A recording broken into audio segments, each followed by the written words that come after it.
예수님의 상상수는 주옥 같은 아름다운 말로 이루어졌습니다. 기독교 신자가 아닌 인도의 간디도 이 예수님의 산상수훈을 좋아했다고 합니다. 마음이 가난한 사람은 복이 있다. 슬퍼하는 사람은 복이 있다. 온유한 자는 복이 있다.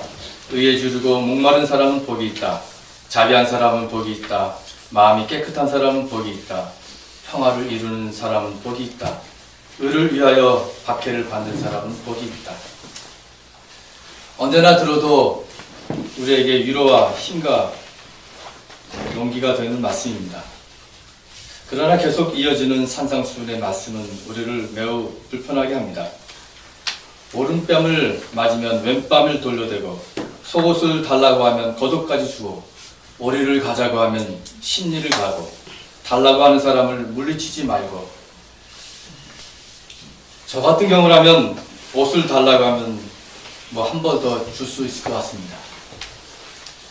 또 오리를 가자고 하면 심리도 갈 수 있을 것 같습니다. 그런데 이 오른뺨을 맞았다 하면 왼뺨을 잘 내놓지 못할 것 같습니다. 저 성질이 있어서. 그리고 부당하게 대우받는 것에 대해서는 참지 못합니다. 여러분은 어떻습니까? 여러분 이 말씀을 실천할 수 있겠습니까? 이 불편한 말씀은 내가 정말 그렇게 실천할 수 있을까 하는 물음 앞에 솔직해지자는 겁니다.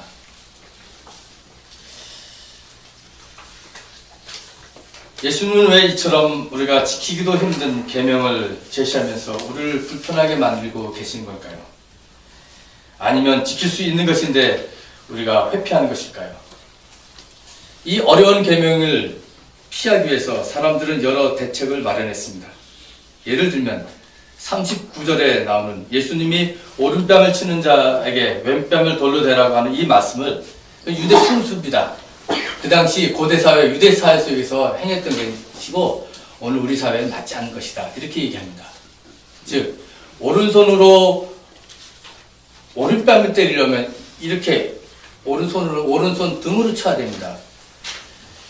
당시 유대 사람들은 이 손등으로 맞는 것을 가장 모욕적인 행위로 받아들였던 겁니다. 근데 오늘은 그렇지 않잖아요. 그러니까 이것은 예수님이 그 당시에 말씀하신 거니까 오늘은 별로 해당치 않아서 마음이 좀 편할 수 있습니다. 두 번째, 이 계명들은 영적인 훈계다. 우리 영혼에 관한 것이지 우리의 육체를 통해 겉으로 드러나는 것이 아니다.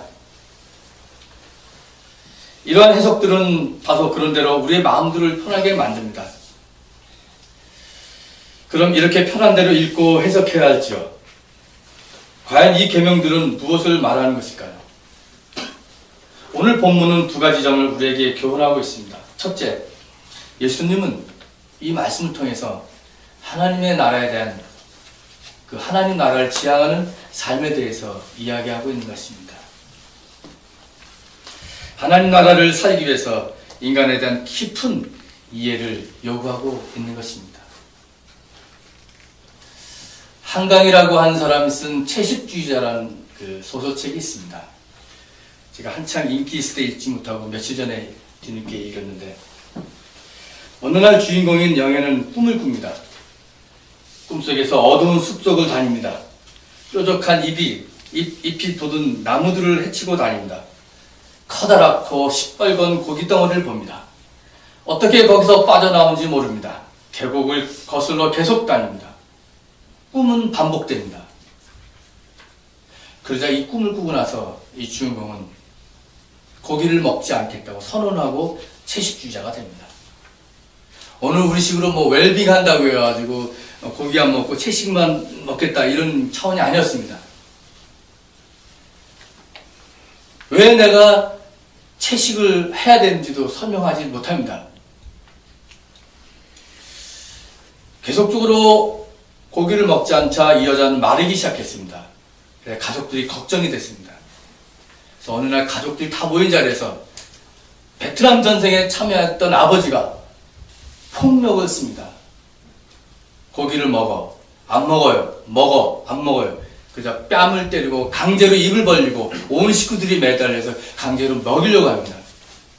저는 이 구절에서 이거 폭력이다라고 생각했습니다. 나와 생각이 다르고 나와 행동이 다르고 나와 관념이 다르다고 해서 아버지가 딸에게 가하는 폭력적인 행위요, 남성이 여성에게 가하는 폭력적인 행위요, 다수가 소수에게 가하는 폭력적인 행위요, 중심이 주변을 향해서 가하는 폭력적인 행위라는 것을 저는 느꼈습니다. 이거는 폭력이다. 그것이 사랑의 이름으로, 이거 먹지 않으면 안 돼, 죽으니까 사랑의 이름으로, 가족의 이름으로, 공동체의 이름으로, 종교의 이름으로, 국가의 이름으로 행해진 폭력이었던 것입니다. 마지막에 정신병원에 입원한 그 주인공은 거기서도 폭력을 경험합니다. 의사들과 간호원들이 억지로 먹이려고 합니다. 병원에서도. 야, 이거 또 하나의 폭력을 마지막 순간까지 경험하는구나.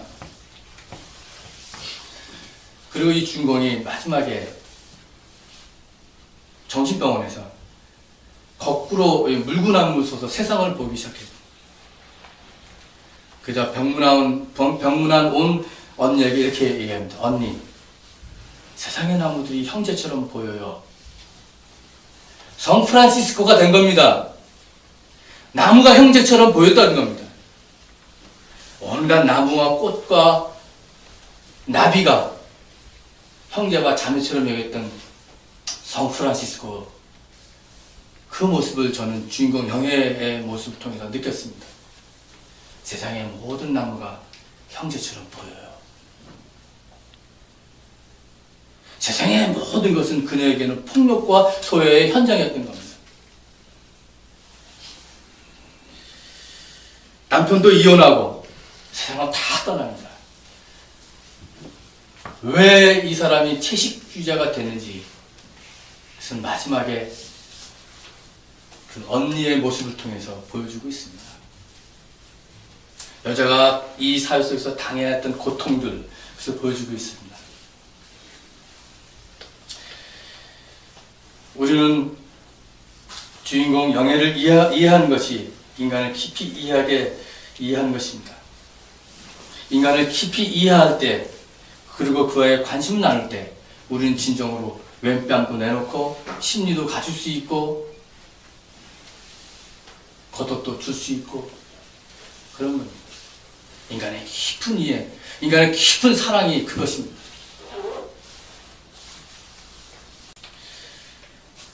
우리가 하나님 나라의 공동체의 일원이 된다는 것은 정말 인간을 깊이 있게 이해하고 사랑하고 여기면 여기 같이 앉아있는 우리를 형제와 자매로 대하고 그런 관계 속에서 나오는 마음이 사랑 아니겠습니까? 그런데 우리 마음속에 있습니다. 우리 마음속에는 분노와 내 마음속에는 상처와 내 마음속에는 미움이 있는데 어떻게 내가 이웃을 사랑하고 아니 원수까지 사랑할 수 있겠습니까?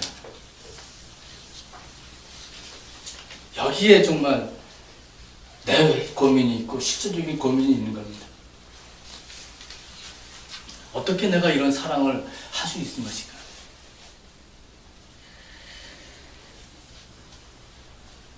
여기서 우리는 이웃을 사랑할 수 있는 마음까지도 사랑이신 하나님께서 주신 것입니다. 그 마음을 달라고, 사랑의 능력까지도 달라고 기도할 수밖에 없습니다.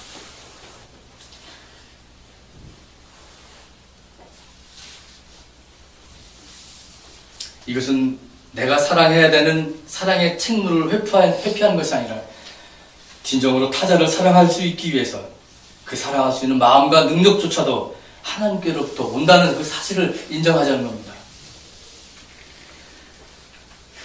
우리는 사랑하고자 하는 그 마음조차도 하나님께 달라고 요청해야 합니다.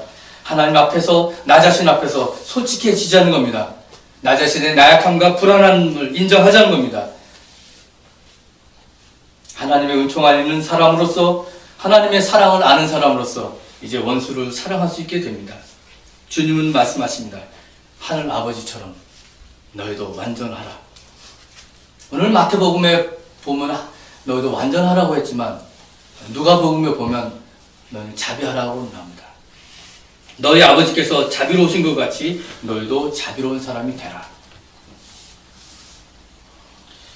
우리가 신이 될 수 있습니까? 신이 된다는 말은 아닙니다. 그러나 완전함이든 자비로우심이든 그 핵심은 바로 하나님을 닮아서 우리가 하나님의 성품을 우리 안에 온전히 실현하자는 겁니다.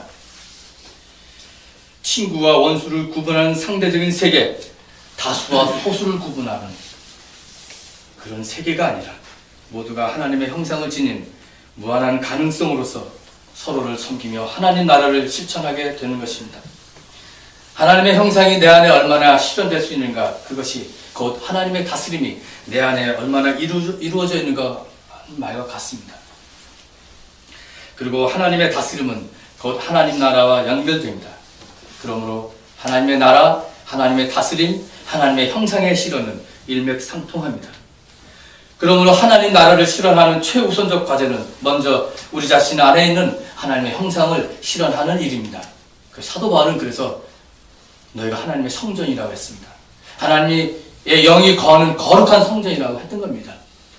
우리 안에 이루어지는 하나님의 형상이 이루어지는 거룩한 성전이라고 했던 겁니다.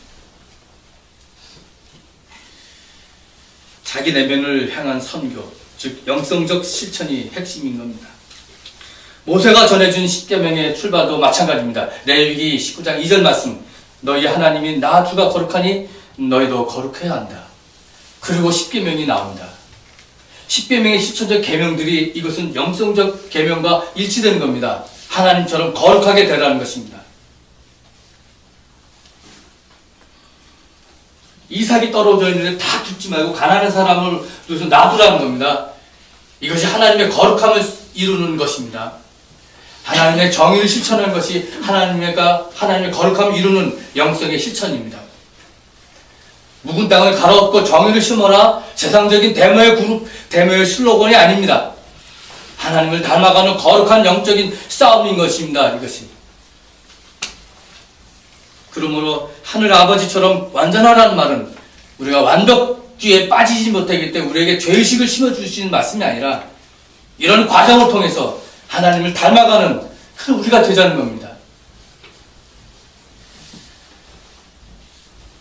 하나님이 우리를 온전히 풍요하게, 풍성하게, 완전하게 사랑하신 것 같이 우리가 세상을 이렇게 사랑할 수 있는 가능성을 열어주신 겁니다.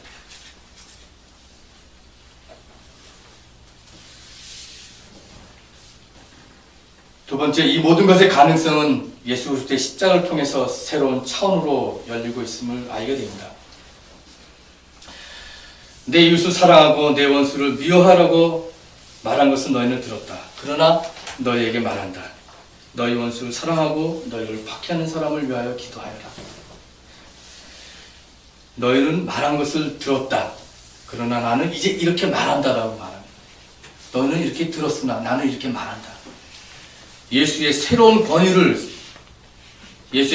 권위의 장이 이루어지는 겁니다. 원수와 박해한 사람까지도 사랑하는 새로운 권위입니다. 그렇기 때문에 예수는 율법을 폐기 처분하신 분이 아니라 율법을 완성하신 분입니다. 예수께서는 하늘 아버지는 악한 사람이나 선한 사람에게 똑같이 해를 비춰주시고 의로운 사람이나 불의한 사람에게도 똑같이 비를 내려주시는 분임을 일깨워 주셨습니다. 창조주 하나님은 우리 모든 사람들의 생명의 근원입니다. 사람의 생명의 근원뿐만 아니라 모든 피조물의 생명의 근원입니다. 예수님은 이 하나님의 사랑을 보여주신 겁니다. 기독교인도 비기독교인도 불교인도 이슬람교인도 하나님은 사랑하십니다. 모두가 다 하나님의 자녀이기 때문입니다. 우리는 예수 그리스도를 통해서 바로 그 하나님을 참되게 인식하고 신뢰하게 되었습니다. 생명의 하나님 안에서 우리 자신이 빛이라면 세상과 세상 속에 있는 이웃이 빛임을 우리는 인식하게 되는 겁니다.